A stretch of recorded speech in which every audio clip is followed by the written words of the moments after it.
Okay, we are. Excellent. Well, welcome everybody to our first Conversation Aviation Live. It's something new we're trying, and hopefully it's it's interesting, exciting, something a little bit different and a little bit new, rather than just lots of PowerPoint presentations and kind of webinar WebEx style that we've been certainly doing a lot of during the pandemic.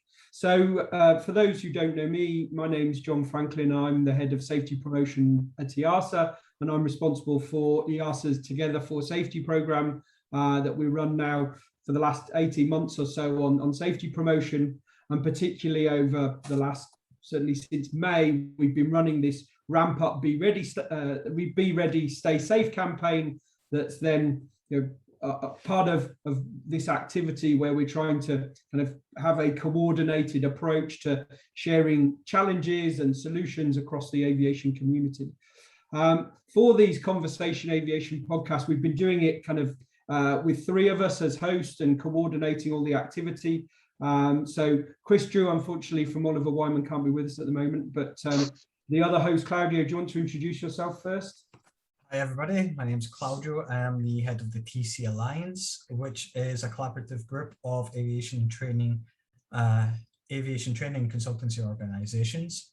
We've been working with John's team at EASA Safety Promotions for the last year to work on various programs for training and helping people, primarily at the initial phase of COVID, those who unfortunately got laid off and were out of work. And now, as things are ramping back up, doing more promotional work for training, for helping people getting back to work and to understand what is going to be needed at the next stage. And that's part of what these Conversation Aviations are about, is about understanding from one another what we all need and to work collaboratively in order to actually have some tangible outcomes at the end of it. So thanks, John, for having me along. Thanks, Claudio. And yeah, one of the things we've been focusing on this Conversation Aviation so far. So basically we're running it on 4-week cycles of major themes and topics, then doing these recorded videocast podcasts for the first 3 weeks of that. And then for the last week, and this is the last week of this first cycle now, is we're doing this kind of live recorded, kind of slightly extended version of the videocast and the podcast. So maybe just to set the scene a little bit on what we've been doing. So within the Ramp Up campaign, we split it into these two parts. So the being ready part and getting ready for the ramp up, and then the stay safe, we're in the more active kind of operational part of the system. And so far through the past 3 weeks, we've looked at having enough skilled, trained and qualified people who are operationally ready and fit for duty. Then we had a great discussion with Harry Harrod from Oxford Airport, from Kieran McNeil from Loganair, and also with Tim Kretschmar from Munich Airport, about ensuring you have the right tools, equipment and infrastructure in place. And then we had a great follow-up last week on putting staff and their well-being at the heart of a people-centered ramp-up. And we had Catherine Earhart from Cologne Bonn Airport, Kate Grishera from Skyguide, the Swiss ANSP, and then Sanda from Air Baltic, who joins us today as well, also joined us on that. So we've had these 3 kind of great initial conversations, and now the idea is to kind of bring that together and talk a little bit more about the being ready kind of part, and just generally what we've been learning throughout the ramp up. And I think the general exception, we generally expect now that the ramp up has kind of started, but will likely continue, to at least kind of Easter and the start of the summer season next year. So it's not necessarily about being ready, we're ready, and then on we go, we just get on with it. We're going to have this long sustained period of preparedness and evolution. And it's interesting to, particularly have a number of different guests with us today to kind of talk about what that means and the experiences they've had in that context. So if I could ask our guests to introduce themselves. Björn, can we start with you? Yes, so hello everybody, my name is Björn Guðmundsson, very Icelandic name. I am the safety manager for Icelandair and the regional operation as well, which is now being incorporated into the airline. We are an airline situated in Iceland in the North Atlantic and are flying mostly from Europe and to the US, to the North America as well. I've been in the safety industry for approximately 10, 12 years, and working around safety issues. So I'm very glad to be here today to have a good discussion with you all.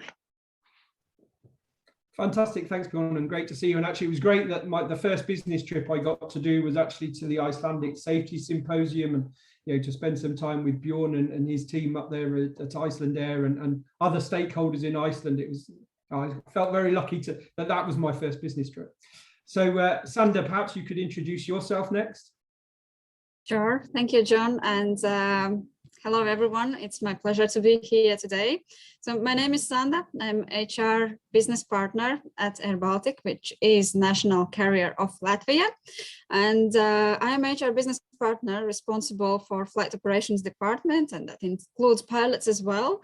And that's how I have been involved more and more in well-being issues as well, or topics, as I was responsible for developing our peer support program, and with that all other initiatives regarding our people well-being, but not only pilots, all of our employees came kind of into my hands and my coordination. So that's where I am at the moment. Fantastic, and huge thanks for joining us for a second week running. I really, really appreciate it. And then last but not least, Yogesh, can you introduce yourself, please? Thanks, John. Hello, everyone. My name is Yogesh Parekh. I'm the Senior Vice President for Operational Risk for Menzies Aviation. We're a ground service provider based around about 200 airports around the world.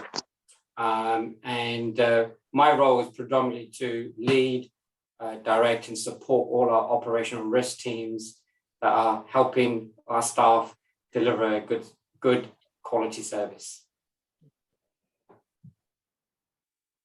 Thanks for the introductions there. And I think what we were going to start with is obviously there are many people across the aviation community are faced with lots of different challenges. And I know one of the biggest things that's come out of the discussions we've had so far is that every organization finds themselves in a completely different situation. And it's almost appreciating what different situations people are in as organizations, and then learning as well as managing individuals and trying to kind of take all these inputs in a very dynamic situation. And as we talked about in the introduction, there's all these different areas that we've been focusing on. And what we'd like to start perhaps is, if I come to you first, Björn, is to highlight some of the kind of key challenges that you've been facing during the ramp up, and some of the problems that you've been solving and how you've been solving them. Yes, so as I maybe spoke about a little bit earlier, I mean, we are uniquely situated in the world where it's very cold and moist, and coming up into the ramp up and out of the slow, so going from crisis mode into normal mode kind of, or build up.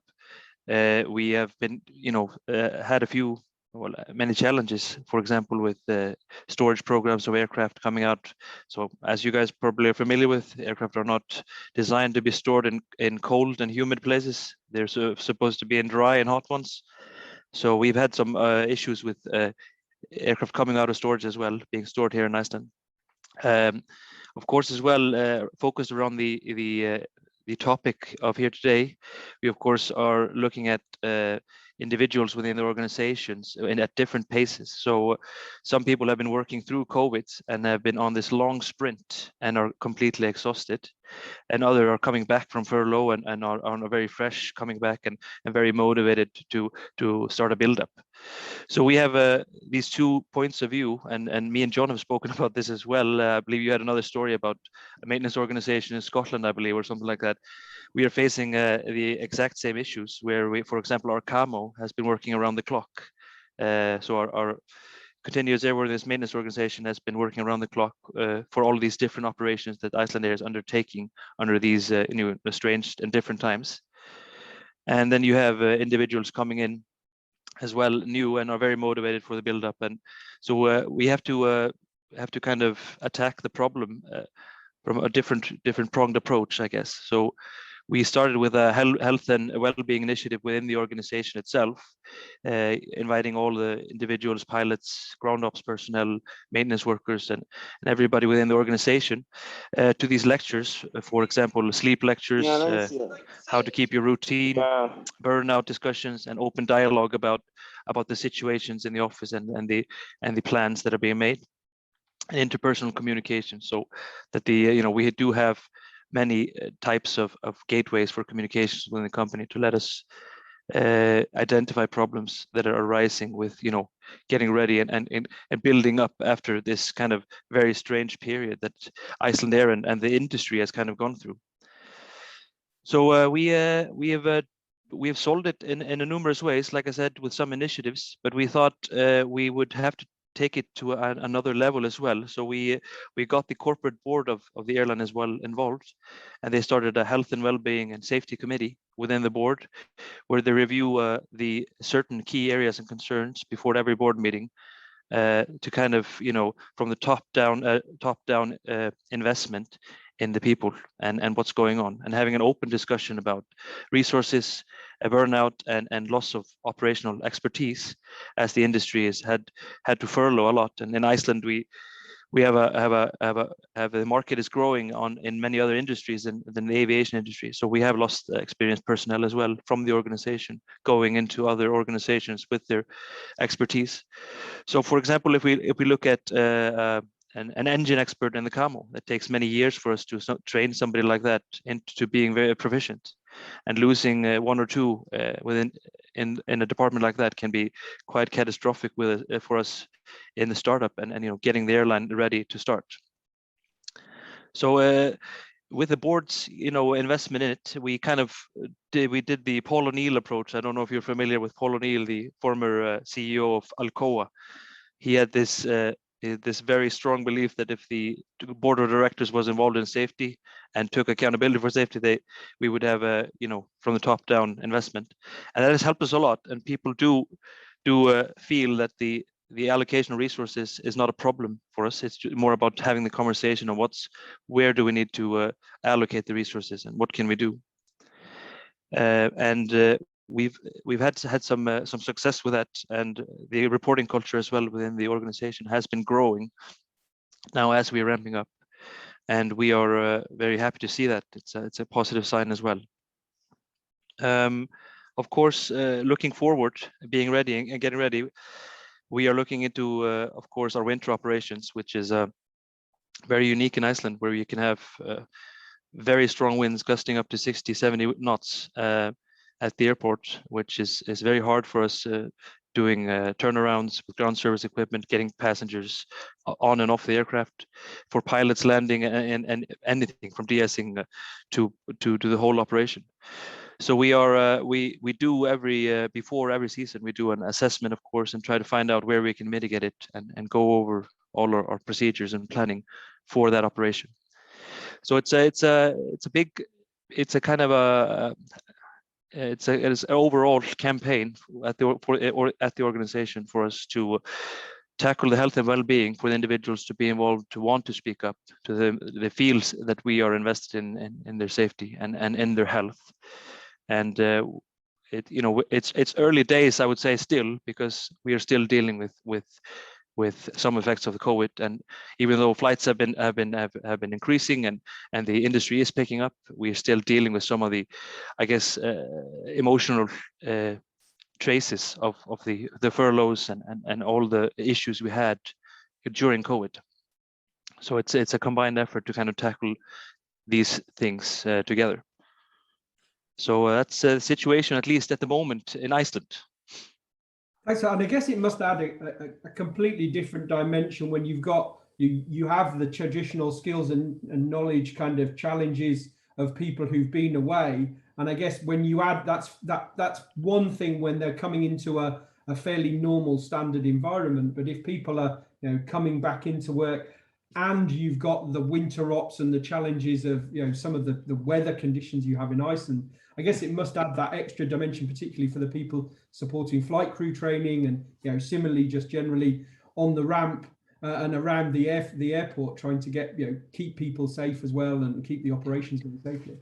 Yeah, and it's a huge influx, of course, of everything happens. We have to change our networks. We have to reroute passengers, and I mean all these entities with organizations, start up, and it's a very heavy season, and so there's not many things that can go wrong before with the weather and everything. So we are very focused on trying to tackle that. But I mean, our main focus is making sure that the individuals are happy and they feel well and they feel up to the job before we actually put them in these extreme circumstances. So that's our main focus now, is trying to identify, where we are weak in terms of which group within the organization needs most attention. Yeah, that makes sense. And maybe that actually what you talk about there is probably a good time to come on to Sanda, perhaps. And maybe Sanda, we talked a little bit last week about the different things you've been doing, particularly on the kind of well-being side, etc. But in terms of preparations generally for being ready and the continued operations now over the winter, hopefully as things start to improve, what kind of challenges have you been facing and how you've been solving them? Yes, thank you, John. If we can call it a challenge, I believe ever since the pandemic really hit us last year, we have really focused on our people being ready.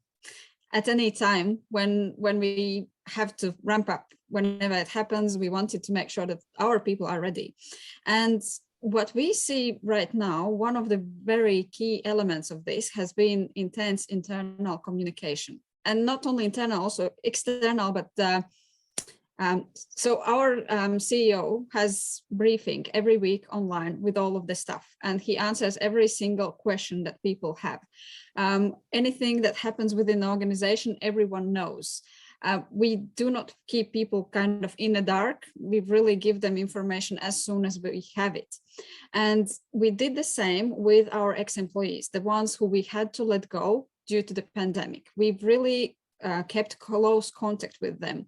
We kept them regularly updated. What is our fleet? What is our operation? What we expect to happen, when we expect to take them back in. And now since September, we are hiring pilots again. That has been very hard work, but very rewarding work after letting them go last year. And during the interviews, this is one of the things that people say that they really appreciate, is this open, honest, and very intense communication that the company has provided also to them, to people who actually were not part of the company at that time, but they felt close and they feel motivated to be back and really to support the organization going on. Of course, also making sure that people are operationally ready, and more focusing on pilots than we had in this spring workshops for pilots where they discussed all kind of operational issues and how they could solve them, and what they have to pay attention to. During last summer, when we did not fly very much, pilots got additional simulator sessions just to keep them ready, just to keep them also safe when they go to the aircraft. So these have been the things that we really see that helped us in terms of people being ready. And then in addition to that, of course, we know how much COVID has impacted all of us, all of our mental well-being, mental health. And we have done quite a lot of things already to make sure that our people feel mentally well.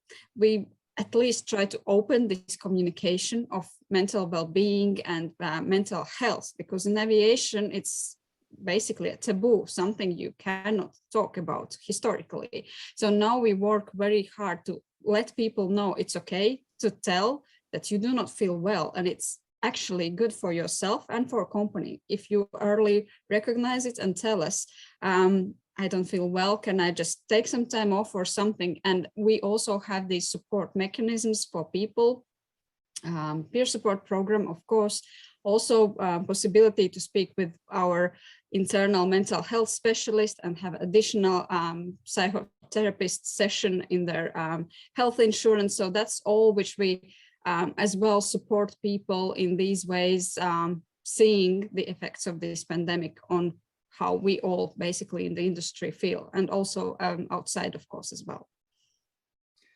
thanks for sharing that. And I think there were some really great practical examples. And I remember, Claudio, you probably remember when we were talking about the well-being initial launch of the Wellbeing Resource Hub, and we had the EASA Safety Conference where we did there was a little TED talk on well-being, and we've talked about this idea of the well-being conservatory kind of thing, where organizations don't just let people go right out into the cold, but keep them almost part of the family.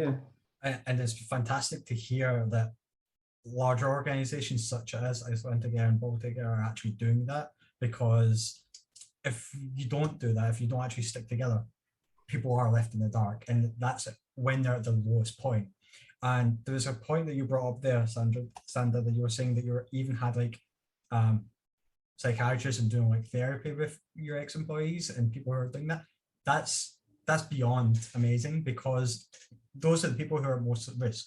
And ultimately, we want those people to come back to the industry, because as we ramp up and as we get back to normality, we want all the good people, like Björn said, losing a camo staff is awful. So if you have those people coming back, you want them to come back in one place. So that's fantastic. But what are the difficulties in actually doing that? Can you talk about that a bit more? Sorry, could you say it again? What are the actual difficulties in organizing that Forex staff? So basically, Forex, actually, to just correct, we did not provide Forex staff these consultations. That was just for internal people. But what I did want to say on our ex-employees, what we see now doing the interviews, that actually in some ways we see them coming back stronger, more mature, and more dedicated. And I think that's because for them, it was all clear what happens then. In our case, in our Baltic case, it was May when most of the people were let go. And they knew, that's it, this is the moment, this is where I am. I have to now do something until I wait. And they were kept informed. They knew how long they might have to wait, what will be the process when they come back. And I think actually for people who stayed, it was probably even harder, because they kept being here in this uncertain environment where you don't know. When you see pilots flying half-empty aircraft and questioning what's going to happen. Am I going to be the next one to let go, or will the company survive at all? And they do need more attention, and that's what we have provided during this time. Support and encouragement to people who stayed, because quite often we think, well, those were the lucky ones who stayed. They actually feel guilty that they stayed, that others had to go and they stayed, and they try to prove themselves and sometimes overwork themselves.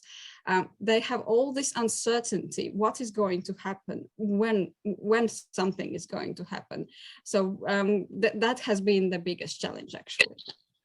I'm actually going to steal a quote here from John after you said that the staff that stay behind are the ones that are suffering.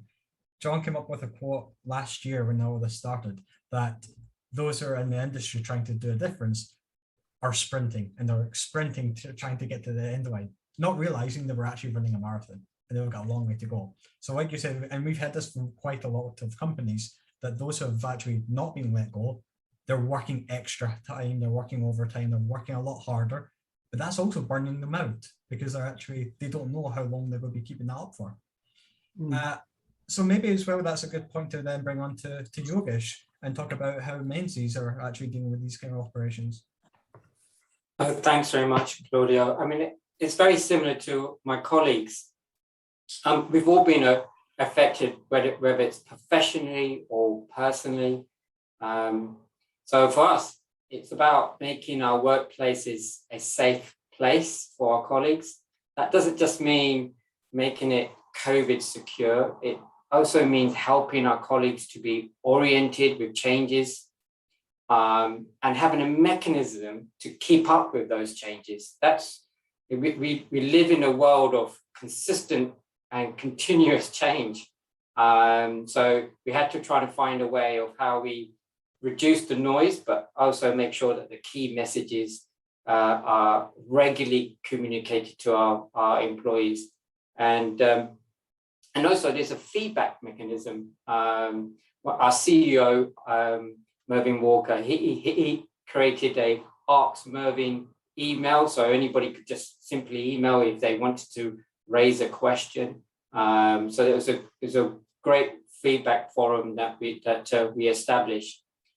One of our biggest challenges was reminding people as they come back to work as to about the airport that they're working in, the changes that have occurred, but also what they do has a real impact on their safety, the safety of their colleagues, and the safety of our customers.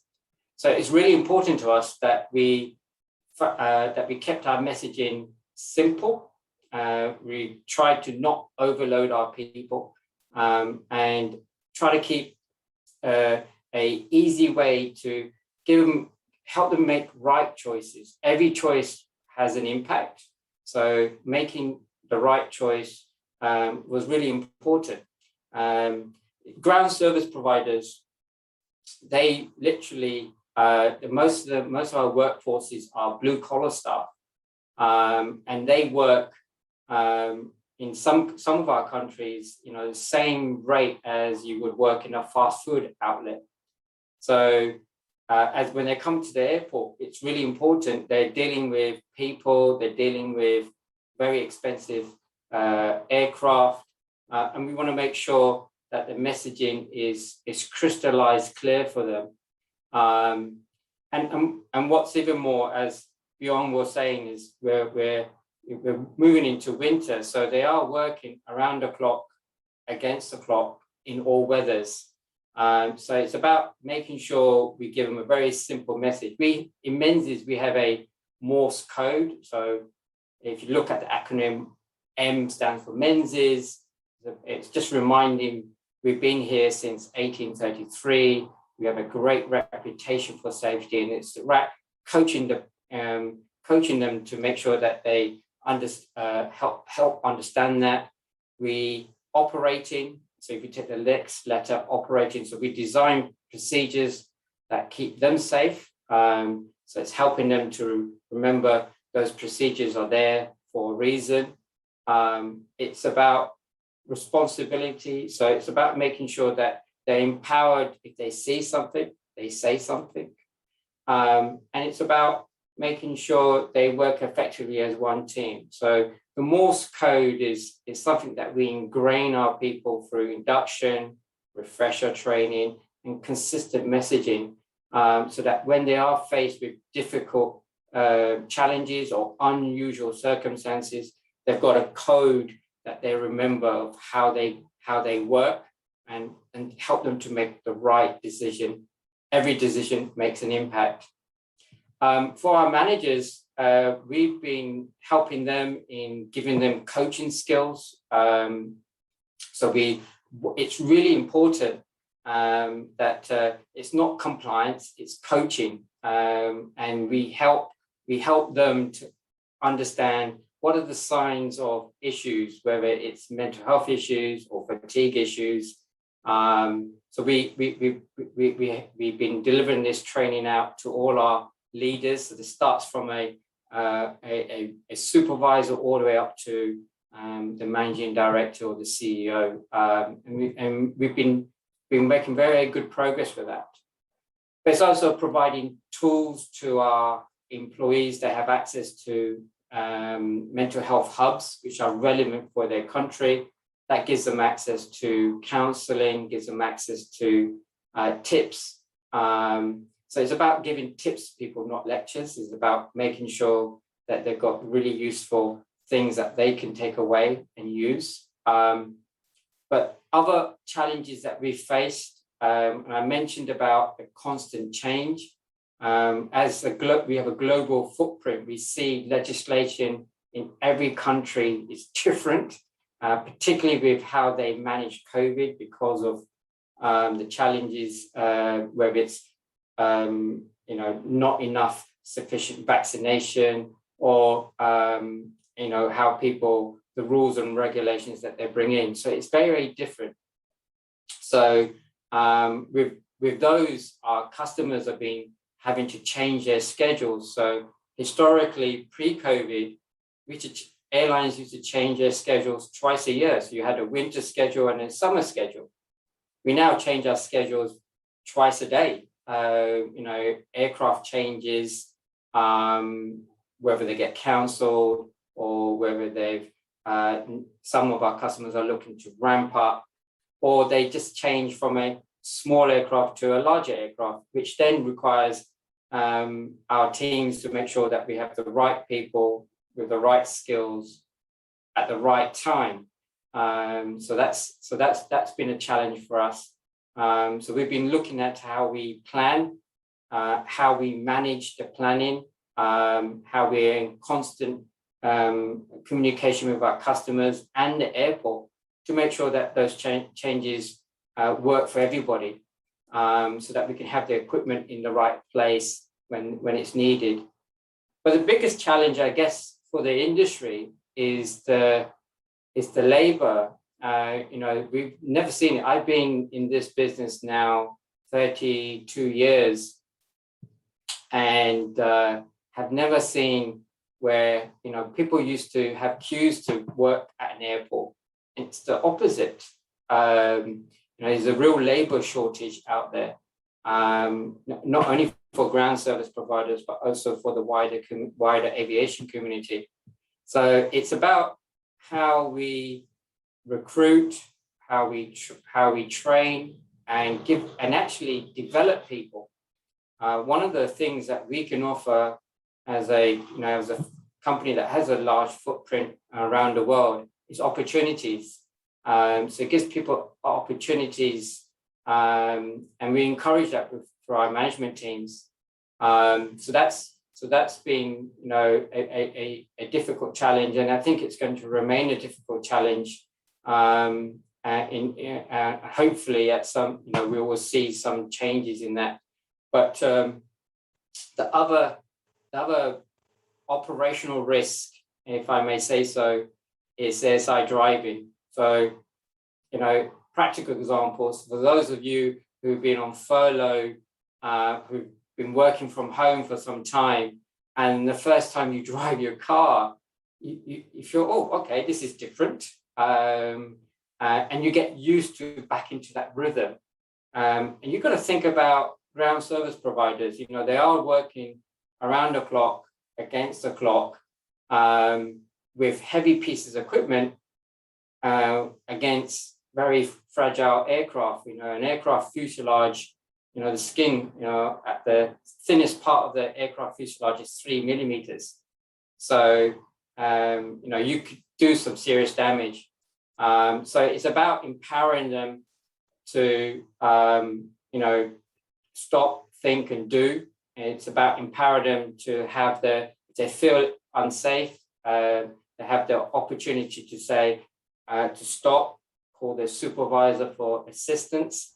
And we rather take a delay than actually cause a serious incident. So for us, that's really, really important that we give that message. And I actually asked all the senior management team to take a video of themselves, and we managed to stitch it together and send it out as a message. It really does mean, we really do mean that. And the other operational risk we've seen is we've never, we know conflict management at the check-in and boarding gates.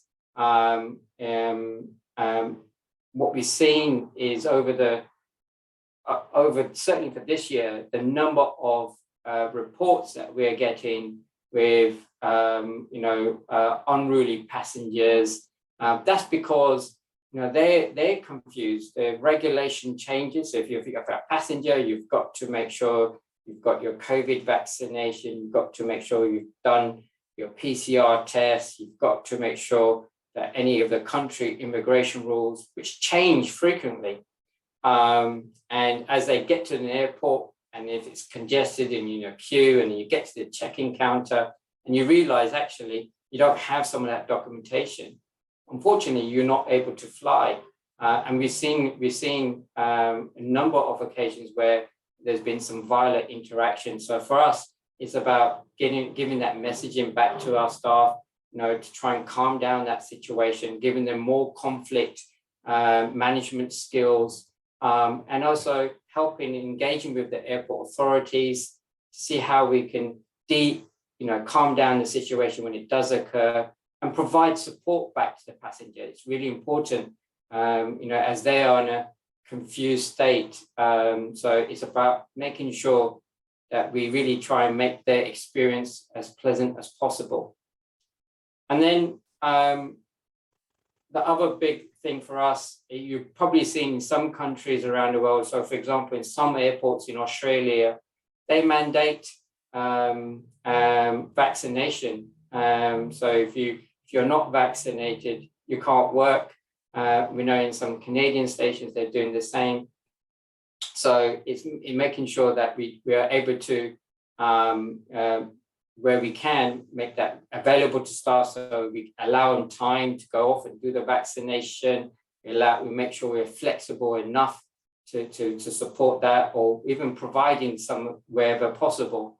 But the one I wanted to mention, winter's around the corner, and flu is also a major disturbance and can be a killer in some cases. So we're making sure that we can provide flu vaccination wherever we can, whether it's legal to do so. So whether it's getting a medical provider that can come in and do flu shots, but also providing regular communication to employees of how they can help themselves. And the last thing is, we've been looking at how we re-engineer some of our processes. So we introduced this year frictionless reporting. So in the past, we had, if you're a ramp agent, you're on the ramp, you saw something, you typically tell your supervisor of a particular incident, and then the supervisor remembers it to record it and then report it back into the system. So what we've done now is implemented frictionless reporting. It's basically a QR code. You can keep the QR code in your high vis, or you can post it in the break room, and you literally zap the QR code, takes you straight into our system, and it asks 3 simple questions. What happened? Where did it happen? And how did it happen? And you can actually now you can tick a box to say if you want to leave some feedback, so the system makes sure that that feedback is given to that individual. And we've seen a phenomenal amount of extra, hazard reporting has increased.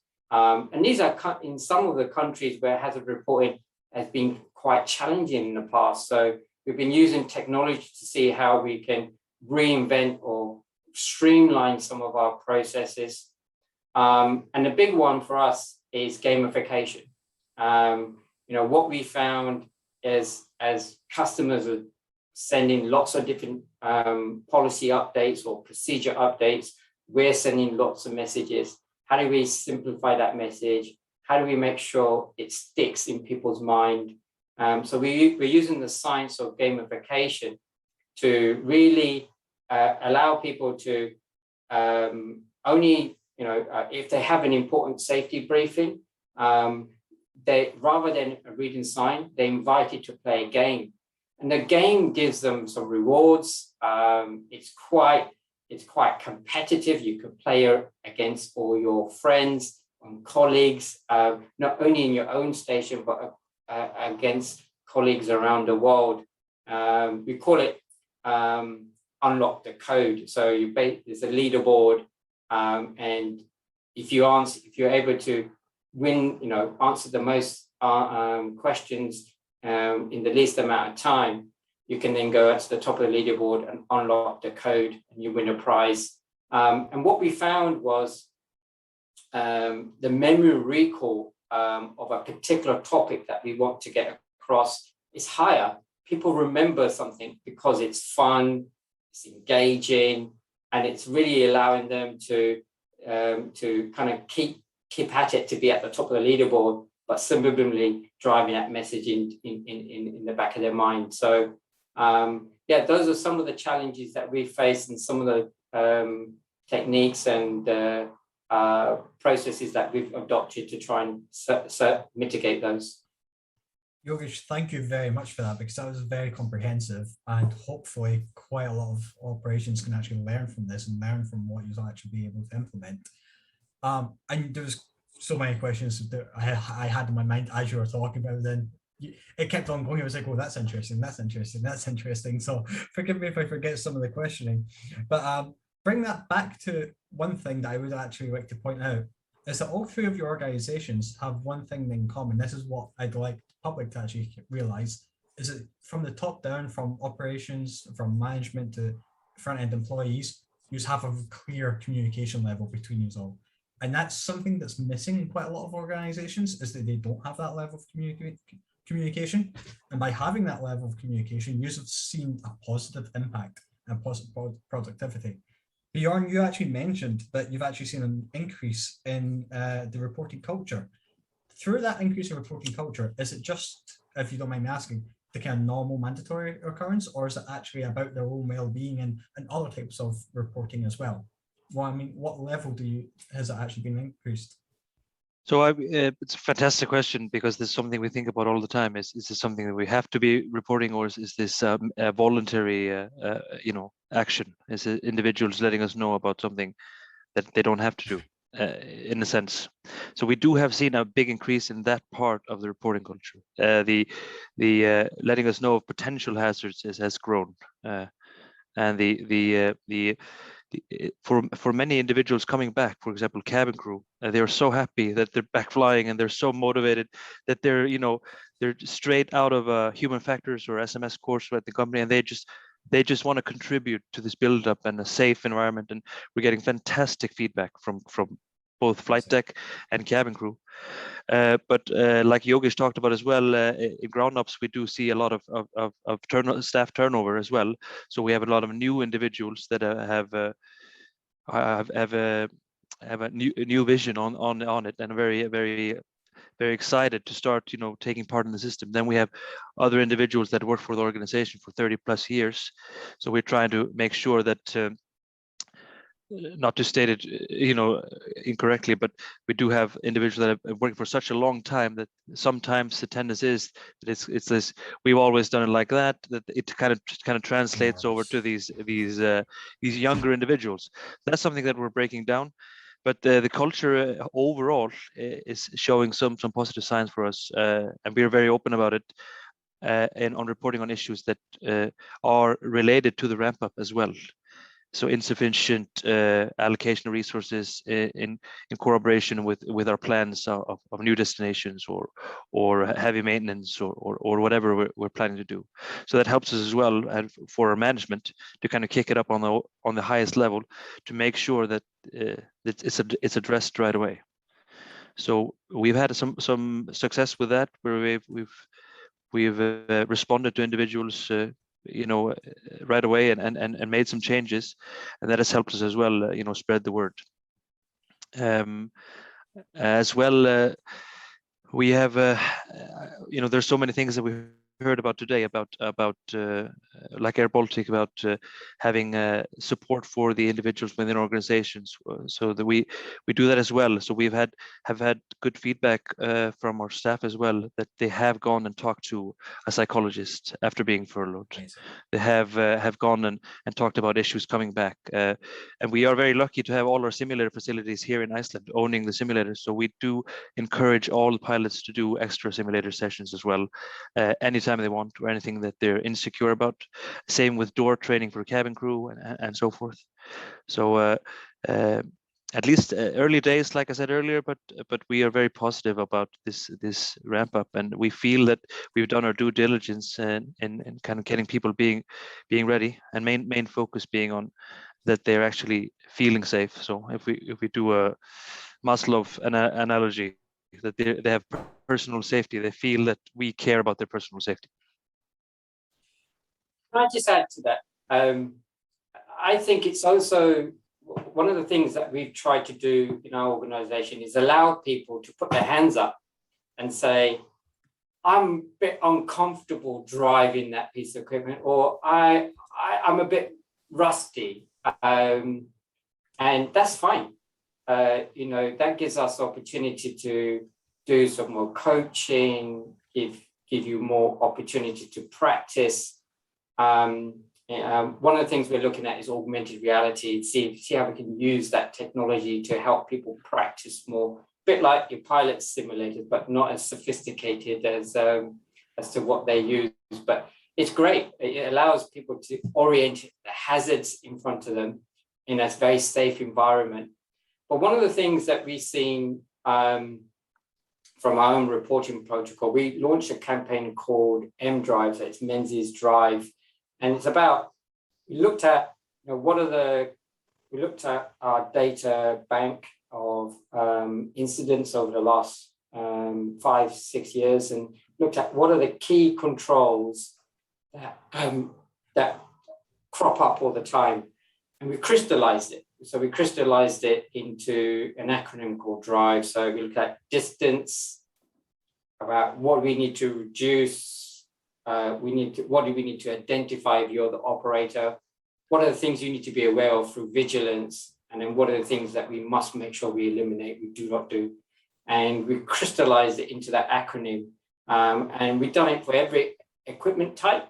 So whether you're operating a belt loader or a high loader or pushback truck or de-icing rig.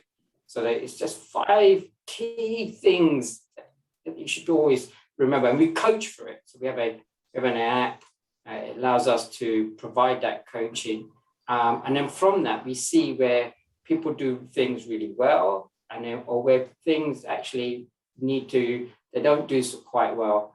And it gives the opportunity then to give more coaching to the individual. But holistically, what it allows us to use that data to say, actually, we can do some more awareness campaign on this particular control or this particular equipment to help our people. And so we're targeting our resources on where it really matters the most. So that's that's something that we've been implementing this year, and it's proven really well. It's a hazardous place. We forget the airport is a hazardous place. We forget there's a lot of moving parts. We forget that it's not only us. We're working with obviously the airline. We're working with other ground service providers. We're working with the airport. We're working with different companies. So all coming together to get that plane serviced and dispatched in a safe and secure manner. So it's important that that we use the data that's available to us to help improve and mitigate. It makes sense. And actually, that follows it. There's a really interesting question that Helen Heenan asked a little while ago in the chat about, we're talking about people being ready and being prepared. And maybe, Sandra, if I come to you first with this question, that how do we know if our people aren't ready? And then what do we do? I know, Yogesh, you talked a little bit about it there, but maybe, Sandra, do you have any thoughts on that? And then we'll come to the... Mm-hmm. Yes, sure. I think, again, what I started with, it's communication, of course. And it's not just top-down communication from the management where we are and where we want to go, but also to understand where our people are. And for example, if we talk about our pilots and cabin crew, they have had conversations with their management. In pilot's case, it was one-to-one conversation with chief pilot, and cabin crew had group discussions with their managers on how they feel, on what things are bothering them, what is maybe not clear, or maybe they really do not feel ready to go back to the operation as it was when it was busy, and really to listen to the people and understand what are those issues now arising. We can attend in those and make sure that we really listen into people. I think that's the really key. And of course, then the next things are to see how people perform in actual flight, or we are now going into recurrent season to see operationally how ready they are. We have new pilots joining the company to see if our training is enough for them to really be ready for operation when we see that they when we think that they would have to be ready. So I think these are two things: listen to people and observe their performance to really understand where we are at on being ready. And Yogesh, you were talking about, obviously giving people the opportunity to put their hand up when they see something. In terms of kind of helping them be self-aware enough to know, where they are in either coming back to work or just their general readiness. Do you do specific things there? Yeah, that's what I was alluding to. So we do a lot of coaching inspections. So everybody gets an opportunity to be coached. And we use a app which we've made ourselves. It's called the Smart app. And it allows us to coach on those key areas. And it gives people the opportunity to, when you coach someone and they do it really well, you give them confidence. Right, you give them confidence, and actually, one of the things that we've learned is how do we become better coaches? So we've been using the STAR model and making sure that our coaches are able to help coach better. That was one of the key learnings that we had. Is it was upskilling our people doing that and giving them better advice.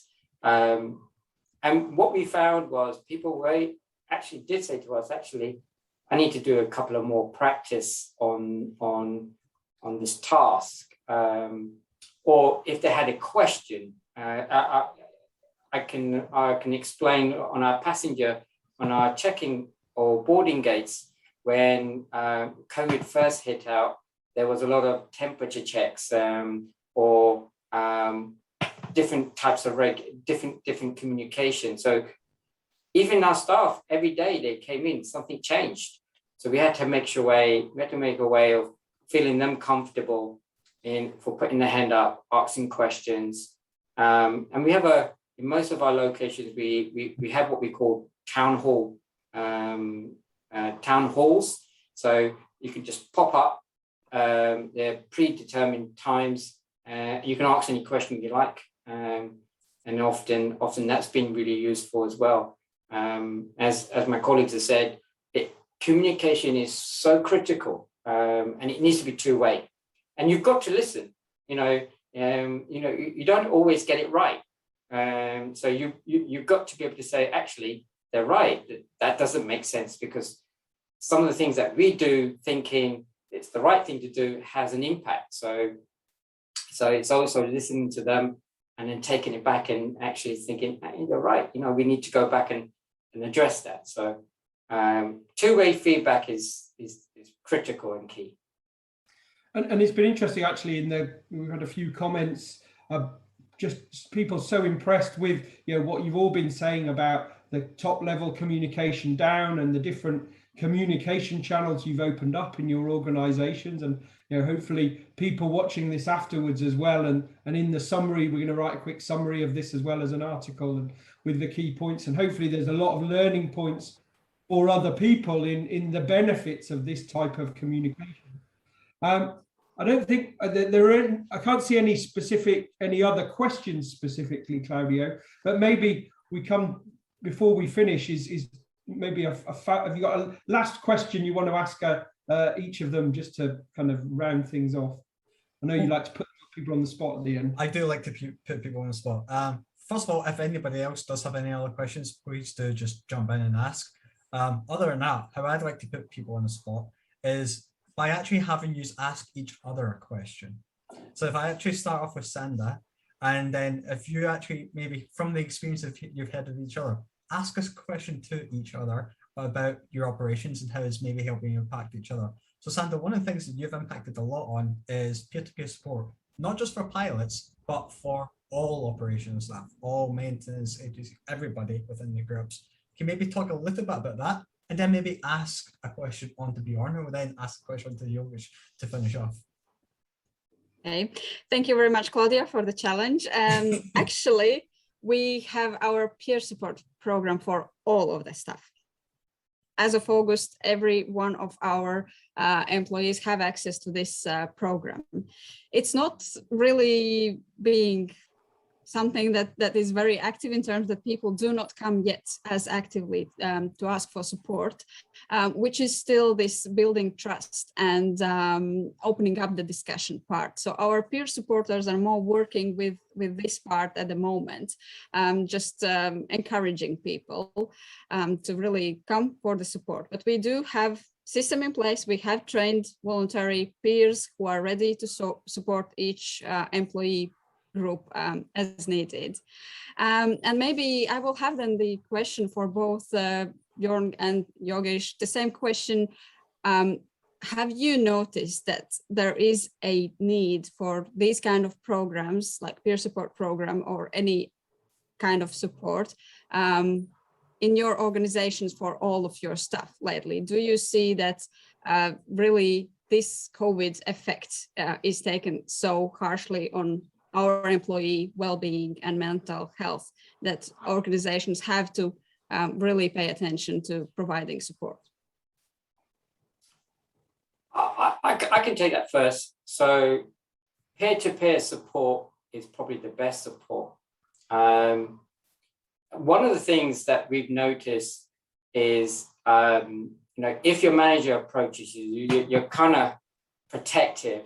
But if you have a colleague that's you open up to, you're more likely to talk. We have in fact, 1st of November, we have a whole month where we just talk about safety and security, but we call it Morse Month. We have every week there's a different activity where we engage people, and our managers are engaging with all our workforces. We provide all the toolkits and the advice and the steer, and often we see that brings out lots of good conversation, and it actually encourages people. So, and what we've seen is our peer-to-peer. We have a peer-to-peer reporting within our incident reporting tool. And we've seen them gone up. We're seeing people stop people approaching the aircraft before they're quick, they're eager to do so. So they slow them down. It's about, you're quiet. What's up? What's going on?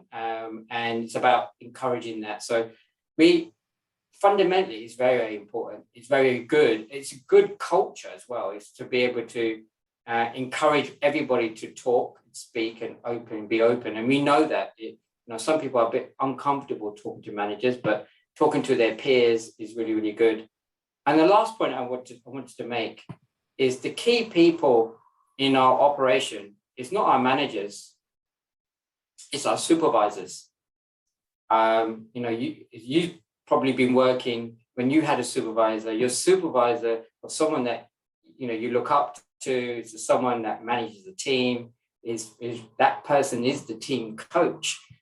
So it's about making sure that our supervisor is able to see the telltale signs, or we call it spot the signs, so that they are equipped with the tools of how to engage with people and how to talk to them.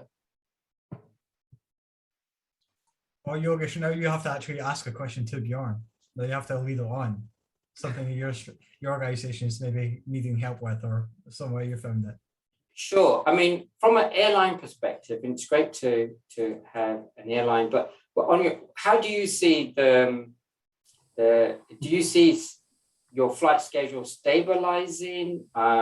What do you see as the outlook? It's stabilizing at the moment. The forecast is looking very promising. We have had some doubts. It's been a very difficult game of gauging the market in the future and the demand and what people want to do. But at the moment, the flight schedule is stabilizing, and we have fixed routes and less cancellation on the routes as well. And that helps with as well morale, and for the people that are actually working. That is, you're being called out for a flight as a pilot or a cabin crew, or you're supposed to do a turnaround or maintenance or something, that it's not continually changing. And with less changes, it gives individuals within the organization, a much more sense of well-being as well. Icelandair, of course, does self-handling and has its own 145 organization. So we do kind of the whole thing. So the groups are very broad, but overall, the more stable it is, the more confident individuals are as well with doing the job and feeling better in their environment. Thanks for those questions. I think it's always really interesting to see these different thoughts and things like that. And we've run over a little bit on time here, but hopefully that was okay with everybody. And huge thanks to our guests. Huge thanks to very much this live, and hopefully everybody who watches this afterwards gets a huge amount of value out of it. And thanks very much for being involved, and thanks for giving us your time. Thank you. Thanks, everyone. Thank you very much for the invitation. Thanks.